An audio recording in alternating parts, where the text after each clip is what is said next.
সালাম আলাইকুম। আজাইরা পেঁচাল। আমার এই আজাইরা পেঁচাল এটা কোনো নিউজ বা ভিউজ না, কিছু অসঙ্গতি, যেটা আমার চোখে অসঙ্গতি মনে হয়। তো সেগুলি আমি একটু তুলে ধরার চেষ্টা করি। তাছাড়া এটা কোনো অথেন্টিক অথেন্টিক বটেই, এমনি কোনো মন গড়া কিছু না। পত্রিকায় কিছু জিনিস যেগুলো থাকে অসঙ্গতিপূর্ণ, কিছু ঘটে যায়, সবসময় ঘটে, সব দেশেই ঘটে। তো সেই বিষয়গুলোকে আমি সামনে নিয়ে আসি। এটি হলো আমার আজাইরা পেঁচাল। তো যাই হোক, তো শুরু করতে পারি। এই যে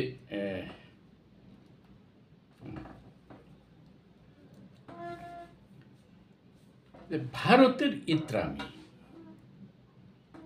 ভারত ক্রিকেট খেলাকে নিয়ে যে একটা চরম বিদ্বেষপূর্ণ একটা ইয়েতে নিয়ে ঠেকাইল। প্রথমে তো গেল ওরা ওই পাকিস্তানিদের সাথে হ্যান্ডশেক করবে না, গেল সেটা। এরপরে আবার কি শুরু হলো, জিতার পরে ওই এশিয়ান ক্রিকেট কাউন্সিলের যে চেয়ারম্যান, উনি ওই যে নাহিদ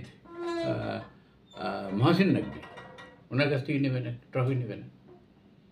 তো এতে না নেওয়াতে ট্রফি নেওয়া বন্ধ। যাদের পার্সোনাল ব্যক্তিগত মেডেল যারা পাইতো সেটাও নেওয়া হয়নি, সেটাও বিতরণ বন্ধ। তো খেলার মাঠে এই ইত্রামি কেন? এখানে পাকিস্তানে এখন পাকিস্তানদের ভিতর থেকে এখন একটা আওয়াজ উঠতেছে। তারা পাকিস্তান ক্রিকেট বোর্ডকে বলছে যে অবিলম্বে একটা ডিক্লার দেওয়া হোক যে পাকিস্তানের কখনো ভারতের সাথে খেলবে না। করা উচিত তাই। এই ধরনের টিমের সাথে যারা ক্রিকেটের মতো একটা ভদ্র খেলাকে একটা বিদ্বেষে একটা রাজনীতিতে নিয়ে ঠেকাইছে। এই খেলাতে কি হয়েছে? ভারত জিতছে, ঠিক আছে, কিন্তু মাঠেই তারা জিতছে, কিন্তু ক্রিকেট মননে ক্রিকেট তো তারা হেরে গেছে। এই অসহন আচরণের জন্য অসভ্য ভারতের পক্ষে এই ধরনের অসভ্য আচরণ করাও সম্ভব। এই দেখেন, দুর্গাপূজা চলতেছে। দুর্গাপূজা তো ধর্মীয়, যাই হোক, এটা তো একটা শান্তি সৌহার্দ্যের প্রতীক। তাদের ধর্মীয় শান্তি সৌহার্দ্যের প্রতীক। তো তারা এটাকে কি করছে?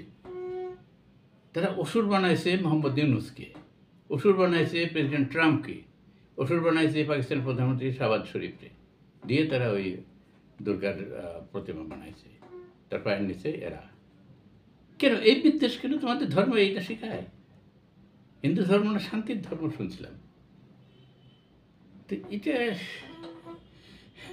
কিছু কি আর বলা যাবে? এটা ওদের দ্বারাই সম্ভব, ভারতীয়দের দ্বারাই সম্ভব।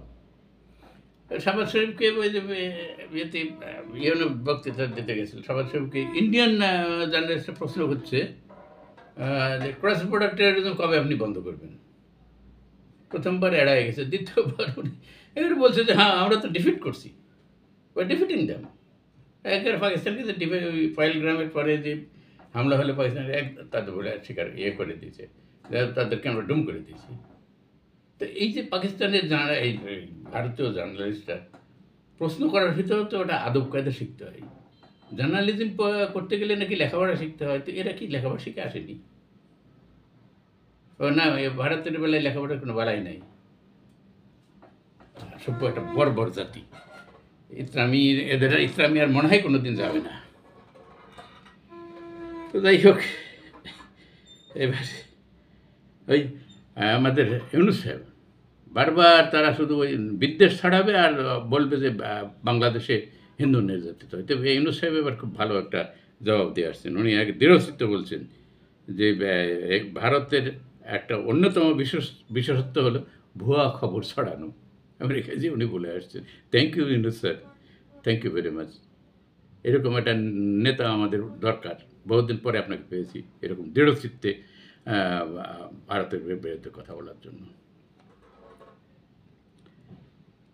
এবার এই হোয়াইট হাউস, প্রেসিডেন্ট ট্রাম্প, এটা কথা আছে যে বেগানা সাদিমে আবদুল্লাহ দেওয়ানা।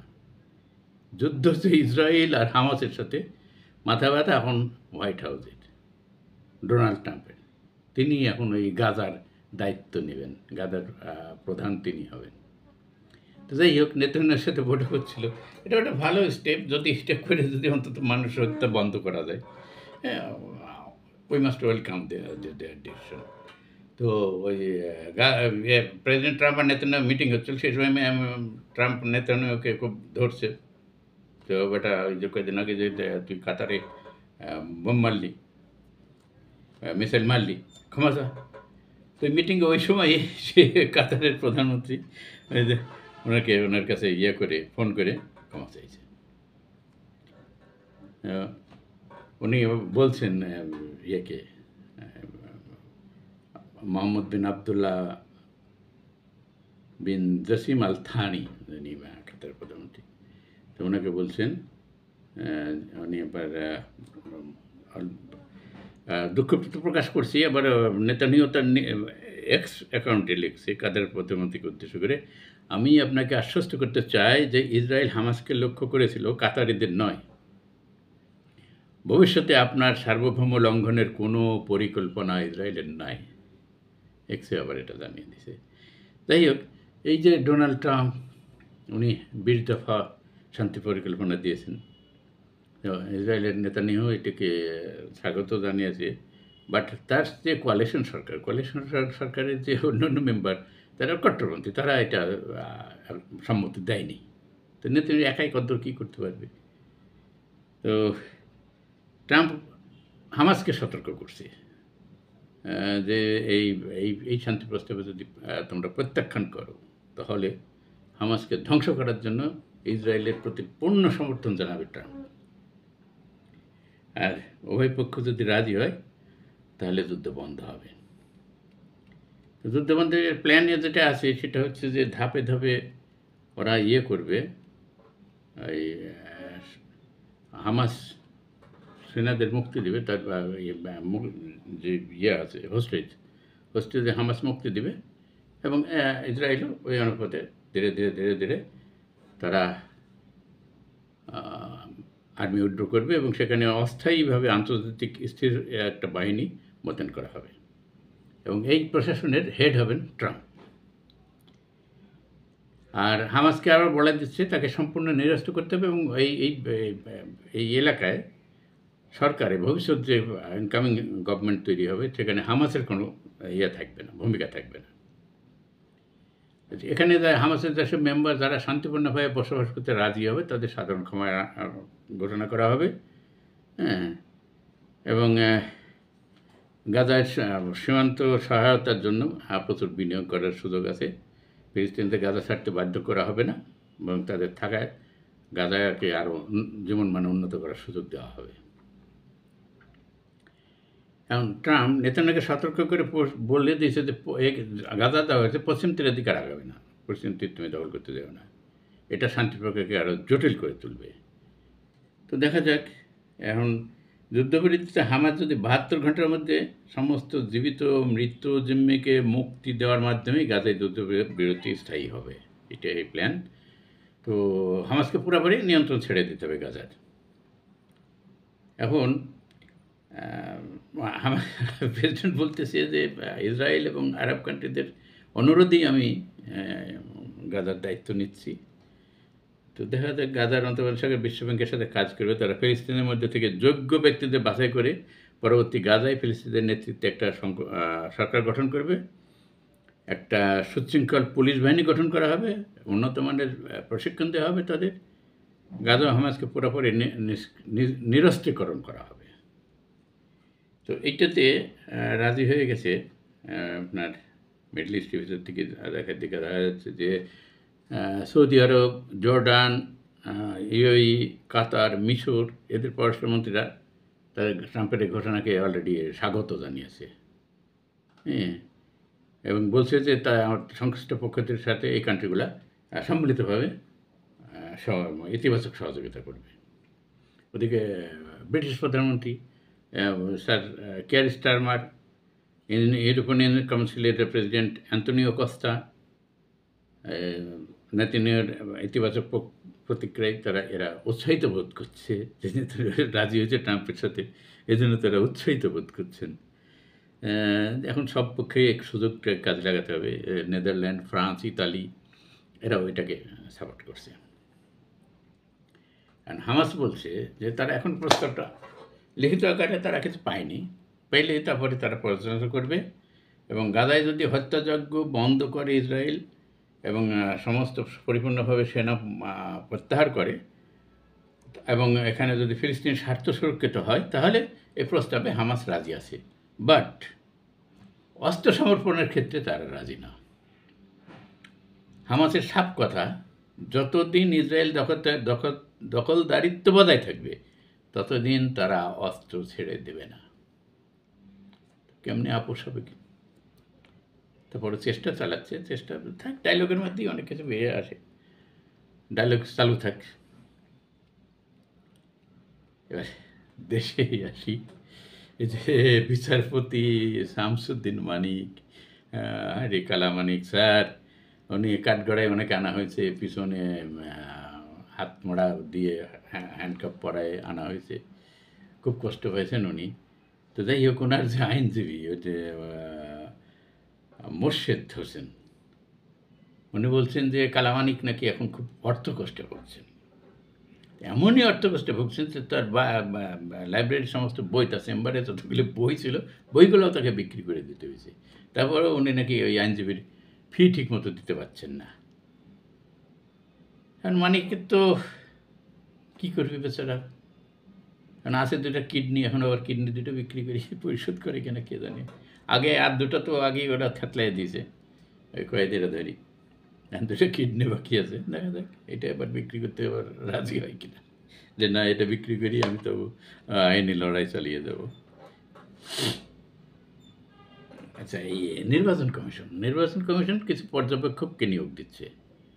৭৩টি সংস্থাকে তারা তালিকাভুক্ত করেছে এবং এগুলাকে ৭৩টা নাম তারা এই বিজ্ঞাপন আকারে গণবিজ্ঞপ্তি জানানো হয়েছে এবং বলা হয়েছে যে ১৫ দিনের মধ্যে এটির ভিতরে কারোর কোনো সংস্থার প্রতি যদি কারোর অবজেকশন থাকে তো যেন নির্বাচন কমিশনকে জানায়, তারা এটাকে দেখবে, যাচাই বাছাই করি ফাইনাল লিস্ট একটা তৈরি করবে। তো এরই মধ্যেই প্রথম আলো একটা হেডলাইন দিয়েছে যে ভোট পর্যবেক্ষণে নাম সর্বস্ব সংস্থা, পর্যবেক্ষণের কিছু আছে নাম সর্বস্ব সংস্থা। তো যদিও এসি বলে দিয়েছে যে তারা এগুলা লিখিতভাবে জানার পরে তো যাচাই বাছাই করার পরে তারপরে তারা ফাইনালিস্ট করবেন, তার আগেই প্রথম আলো জানিয়ে দিচ্ছে। এখন প্রথম আলো নিউজ বিশ্বাস আপনি করতেও পারেন, কখনো কখনো তারা সত্য কথাও বলে। এদিকে এই যে খাগড়াছড়ি পাহাড়ে জ্বলছে,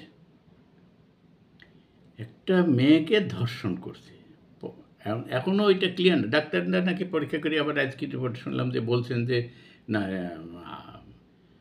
তার not being raped, she not being raped, এরকম একটা নিউজ, এরকম আলামত নাকি পাওয়া যায়নি। তো যাই হোক, রেপ করার সাথে সাথে কয়েকজনকে অ্যারেস্ট করছে। তারপরেও এখানে যে খাগড়াছড়িতে আগুন জ্বালানো হচ্ছে, বাজার পোড়ানো হচ্ছে, উভয় পক্ষ, বাঙালি পাহাড়ি উভয় পক্ষই ক্ষতিগ্রস্ত হচ্ছে, নো ডাউট। আর্মির গাড়িতে আগুন জ্বালানো হচ্ছে, মানে অচল করার জন্য। কেন? তো এই ব্যাপারে স্বরাষ্ট্রমন্ত্রী একটা খুব সুন্দর কথা বলছেন, অস্থিতিশীল পরিস্থিতি তৈরির চেষ্টা করছে ভারত ও ফ্যাসিস্টদের ইন্ধনে এ ঘটনা ঘটছে, জাহাঙ্গীর আলম সাহেব বলে দিয়েছেন। তো স্বরাষ্ট্রমন্ত্রী কড়া কথাই বলছেন। তো কড়া কথাই আবার খেপছেন আমাদের আনু মোহাম্মদ স্যার, ওনারা তো আবার খুব পাহাড়িদের দরদি, পাহাড়ে কিছু হলে তো ওনাদের আবার তখন ওরা বেরিয়ে আসেন এবং এটা প্রতিকার করার চেষ্টা করেন, অন্য সময় চুপ থাকেন। তাই উনি বলতেছেন যে এই যে পাহাড়ের যে ঘটনা এখনকার হচ্ছে, এটা যে 12 সালের রামুর ঘটনার পরে যেরকম আওয়ামী লীগের মন্ত্রীরা বলতো, এই স্বরাষ্ট্রমন্ত্রীর কথাই ওই একই টোন উনি শুনতে পেয়েছেন। এবং এই যে রামু সহ সারা দেশে বৌদ্ধবিহারে হামলা ও ধ্বংসযজ্ঞের 13 বছরে এবং গণ অভ্যুত্থান পরবর্তী বাংলাদেশের সাম্প্রদায়িক সহিংসতা, বাংলাদেশে গণঅভ্যুত্থানের পরে যে সহিংসতা হচ্ছে সাম্প্রদায়িক, এই নিয়ে উনি এটা আয়োজন সবার আয়োজন করছিলেন। 13 বছর আগে সেই রামুর ঘটনা, এখন উনি এটার করছিলেন, সবার আয়োজন করছিলেন যখন পাহাড়ে উত্তেজনা চলছে, তখন এটা সবাইকে স্মরণ করে দেওয়ার জন্য অতীতকে। গুড। তো যাক, এই আনুসার আবার স্বরাষ্ট্রমন্ত্রীকে কঠোর সমালোচনা করে বলছেন, একের পর এক ব্যর্থতার কারণে এক ব্যক্তির পদত্যাগের দাবি উঠলেও তিনি বসে আছেন, তার নির্লজ্জ হাসি এখনও দেখা যাচ্ছে। কোনো তদন্ত ছাড়াই খাগড়াছড়ির ঘটনায় ভারতের চক্রান্ত দেখছেন তিনি, আনুসার বলছেন। এটা ওই 2012 সালের রামুর ঘটনার সাথে মিলে যাচ্ছে, একই রকম সাঁচ, একই রকম মডেল নাকি। তবে আমরা আবার দেখছি আনুসারের কথাই কিন্তু ওই একই মডেলের, এই 13 বছরে ওনার কথার কিন্তু আবার পরিবর্তন হয়নি, ওনাদের কথার ওই মডেলটা ঠিকই রাখছেন ওনারা। মানে আনুসার বলছেন পাহাড়ের মানুষ বিচ্ছিন্নতা চায় না, গণতান্ত্রিক অধিকার চায়। তো গণতন্ত্রের বাংলাদেশ সবাই তো চায়, গণতন্ত্র চায় নাকি, সবাই তো চায়। মানে মুসলিমে কিছু আনুসারের কিছু কমিউনিস্ট ছাড়া সবাই চায়। দেখ, তারপরেও আনুসার সম্মানিত ব্যক্তি, আই স্যালুট ইউ স্যার। আনুসারের কথা বিশ্বাস করবেন আর না করবেন আপনার ব্যাপার। আচ্ছা, এই সোশ্যাল মিডিয়ার কল্যাণে, সোশ্যাল মিডিয়ার কাছে সবচেয়ে বাংলাদেশে এখন ঘৃণিত ব্যক্তি মনে হয় বিএনপির সালাউদ্দিন সাহেব আর এই মির্জা আলমগীর সাহেব। এরা এই ভারতের, এরা দালাল, আর কেউ নাই। এরা হলো 1 নম্বরে ভারতীয় দালাল হয়ে গেছে। সারা জীবন তারা এই 15-16 বছর ধরে জেল জুলুম আর এই আন্দোলনকে আগিয়ে নিয়ে গেল যে মির্জা ফখরুল, সে এখন ভারতের দালাল। যাই হোক, দালালি করতেই পারে ক্ষমতায় যাওয়ার জন্য, সমাজ সবারই তো ক্ষমতা দেওয়ার লোভ আছে। তো উনি একটা স্টেটমেন্ট দিয়েছে, বেশ মিনিংফুল। উনি বলছেন, বাংলাদেশের অভ্যন্তরীণ রাজনীতিতে হস্তক্ষেপ করে ঢাকার সঙ্গে সম্পর্ক নষ্ট করেছে দিল্লি। এটা একেবারে সেই 100% সত্য কথা, ইউনিভার্সাল ট্রুথ। বিগত আওয়ামী লীগ সরকারের সময় ভোটারবিহীন প্রত্যেকটি নির্বাচনকে সমর্থন করছে তারা। এগুলি ক্ষতি করছে, ভারতেরও ক্ষতি করছে, বাংলাদেশের ক্ষতি করছে। নিউ ইয়র্কের একটা টেলিভিশনকে উনি এই সাক্ষাৎকারে এই কথাগুলি বলেন।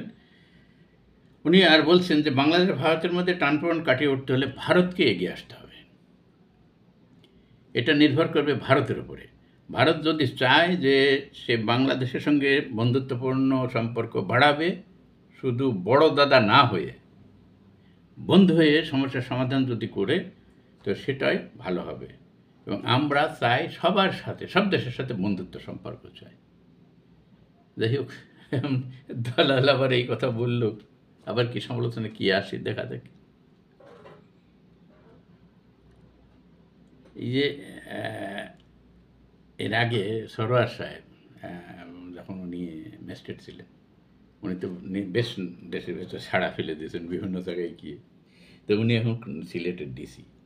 তো সিলেটের ডিসিই উনিও ছাড়া ফেলছেন ওই পাথর টাথর কেসে। উনি গিয়ে বেশ কিছু কাজ করলেন, দেখাইলেন অল্প কয়েকদিনের মধ্যেই। তো এর মধ্যে আরেকটা খুব ইম্পর্টেন্ট কাজ, সেটা হলো যে এই শনিবার সকালবেলায় ওনাকে দেখা গেল উনি ঝাড়ু দিয়ে রাস্তা ঝাড়ু দিচ্ছে, ঝাড়ু হাতে করে। স্যার, আপনার কাজ আপনি করুন না, রাস্তা ঝাড়ু দিয়ে তো আপনার কাম না। ওখানে না গিয়ে যারা ঝাড়ু দেয় তাদের তদারকির ব্যবস্থা করেন, যে ঠিকমতো তারা কাজ করছে কিনা। ঝাড়ু না দিয়ে আপনি এই কাজ করেন, আপনার কাজটা করেন। সেখানে যারা সুপারভাইজার আছে তারা কাজ করছে কিনা, মনিটরিংটা আপনি আর একটু বাড়ায় দেন, তাহলেই সব পরিষ্কার হবে, আপনাকে দেওয়া লাগবে না। এটা রেপ কেস। এই যে ঢাকার নারী ও শিশু নির্যাতন দমন ট্রাইব্যুনাল 8-এ সহকারী পুলিশ সুপার এএসপি নাজমুস সাকিমের বিরুদ্ধে একজন নারী, যিনি সরকারি ব্যাংকের একজন কর্মকর্তা, উনি একটা কেস ফাইল করছেন। ওই এএসপি তাকে ধর্ষণ করছে। উনি সংবাদ কেস ফাইল করে এখন পর্যন্ত তাকে কেন পুলিশ অ্যারেস্ট করছে না? এই জন্য উনি আবার সংবাদ সম্মেলন করেন। সংবাদ সম্মেলনে উনি নিজেই বলছেন যে ফেসবুকের একটা ম্যাট্রিমোনিয়াল গ্রুপের মাধ্যমে ওনার ওই এসপি সাহেব নাজমুল সাকিবের সাথে তার পরিচয়, আবার সেখান থেকে প্রেমের পরে এই মিলন, দৈহিক মিলন হয়েছে। দৈহিক মিলনের সময় কি ম্যাডাম আপনার মনে ছিল না? এই দৈহিক মিলন হওয়ার পরে, এতদিন প্রেম করার পরে এখন আপনার মনে হচ্ছে যে আপনাকে রেপ করেছে? বাংলাদেশের আইনে কী আছে জানি না, ওনারা আইন যেগুলো হয় এগুলো কিন্তু লন্ডনে বেশ করি ওই ব্রিটিশ লয়ে এটা হবে না। আপনি যাবেন গেট টুগেদার, এই যে ইয়ে করতে, কারোর সাথে আপনি গেট টুগেদার করবেন, লিভ টুগেদার করবেন, আবার হোটেলে যাই রাত কাটাবেন, আর তারপরের দিন তাকে ফাঁসাতে যাবেন আপনি ওই রেপ করছে বলি। ব্রিটিশ আইন এটা চলে না। এখন বাংলাদেশ আইনে কী হয় দেখা যাক। এখন ওই ম্যাডাম বলতেছেন যে এসপি তাকে ফাঁকে দিয়েছে, এসপি বিয়ে করেছে, তার বউ আছে, সে তাকে বলেনি। আরে বাবা, বলবে কেন? পুরুষ মানুষ, একটা প্রলোভন। আপনি তো আগে আসছেন, সে তো না বলে যদি আপনাকে পাইতে বলতে দেবে কেন?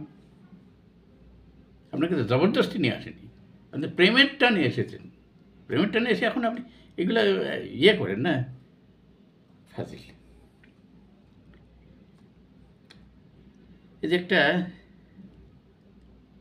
কিশোরী, 14 বছরের একটা কিশোরী, ওই ফরিদপুরের বোয়ালমারী উপজেলার কি দাউদ বিশ্বাস নামের এক যুবক, তার সাথে ওই টিকটকের প্রেম।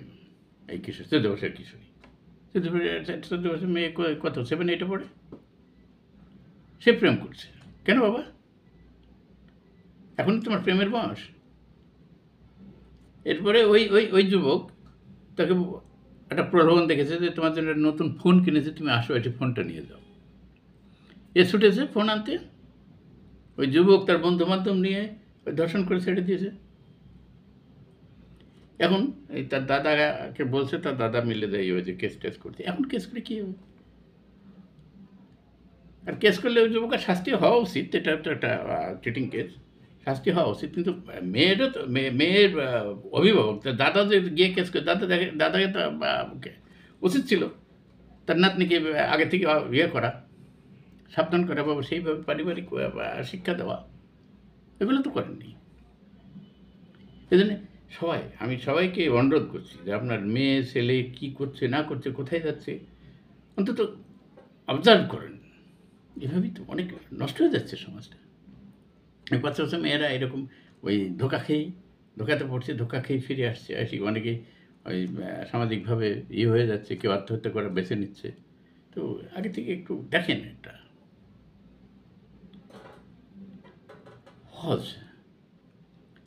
হজ আগে 1 বছর আগেও নয় 7 লাখ টাকা, 7.5 লাখ টাকা লাগতো। কী জন্য লাগতো কে জানে। এখন এই যে আগামী বছর হজে লাগবে 4,67,000 টাকা, মানে নিম্ন। তো কত এত টাকা কি কারা খাইতো তখন? হজের সাথে জড়িত ম্যাক্সিমামই ওই হুজুর টাইপের লোকগুলা, এরাই লোক সংগ্রহ করে, এরাই আনে, এরা নিয়ে যায়, নিয়ে আসে। তো এরাই এইভাবে এই টাকাগুলো আত্মসাৎ করত। হজ একটা ধর্মীয় বিষয়, এইখানে কিন্তু এই খেলা করার, চিটিং করার জায়গা না। এখানেও আপনারা ছাড়েন না ব্যবসা করতে। আচ্ছা দেখ, আরেকটা ছোট্ট একটা খবর দিয়ে শেষ করি। এই ব্রাহ্মণবাড়িয়া নবীনগরে একটা পুলিশ ফাঁড়িতে একটা চোরকে ধরে নিয়ে আসছে। ধরে এনেছি, মারতে তাকে 3 দিন আটকে রেখে মারতে তাকে মেরে ফেলছে। কে বাবা? ওই চোর পিটানোর ক্ষমতা কে দিয়েছে পুলিশকে? একজন এসআই, ওই ফরির ইনচার্জ ছিল, তার নাম হলো আবদুল্লাহ। আবদুল্লাহ মারা গেছেন আর কি। এসআইয়ের নাম হলো মহিউদ্দিন। দেখ, ওই মহিউদ্দিনকে গ্রেপ্তার করেছে। It's a good গেস্টার। তাকে সরকার অ্যারেস্ট করে এটা দেখিয়েছে, তার জন্য উপযুক্ত সাজা হয়। দেখ, শেষ করি। Thank you.